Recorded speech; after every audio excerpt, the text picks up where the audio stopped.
שלום חברים, אני בן מנופלה. אני הולך לעשות לכם סרטון חיקויים מספר 2 שלי.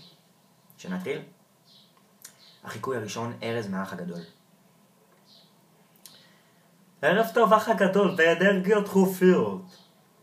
ערב טוב אח הגדול, תראה נורא קשה לי פה בבית, באמת, אני לא אשקר לך. אני בן אדם מאוד חסק, אני חסק מאוד, אבל אנשים מנטלית מורידים אותי לרצפה, קשה לי מאוד עם זה. אני צריך שיעזרו לי פה, הרי אני לא סופרמן, אנשים חושבים שאני סופרמן. ותראה, אני אוכיח לך ולכל האומה כולה.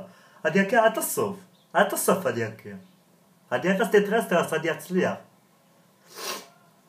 החיקוי השני, ארץ נהדרת, פילוס. אדוני דרבנן, אני פונה ללב שלך. באמת, אם רק תוכל לתת לי שיחת טלפון קטנה.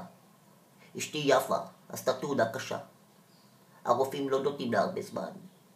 תן לי לעשות שיחת טלפון קטנה. תן לי לעשות שיחת טלפון קטנה בבקשה. החיקוי הבא, הרוסי מאלכס חולה אהבה. יקי, תן לי ביס. אני לא נותן מפה. נו בחייך, אל תהיה כזה קמצן. טוב, אבל שלא תיקח לי פס גדול. היי, תעשה לי את הנקניקיה.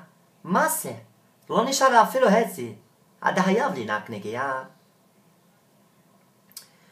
החיקוי הבא הוא פתיחת בקבוק שמפניה. זה הולך ככה.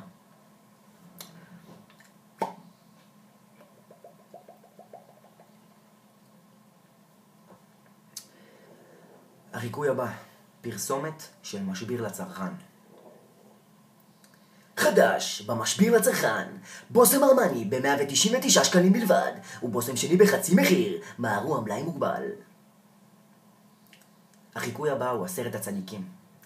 חגיגה בסנוקר, 10 הצדיקים. זה הולך ככה.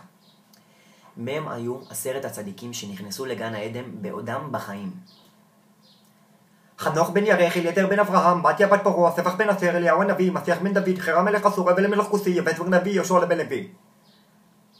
אדוני הרב, מה אני עשיתי, אדוני הרב, מה אני עשיתי? אני הייתי בן מנופלה. מבקש מכם, שיתוף. תשתפו, ולייקים, אני מחכה ללייקים מכם. אוהב אתכם, ניפגש בקרוב.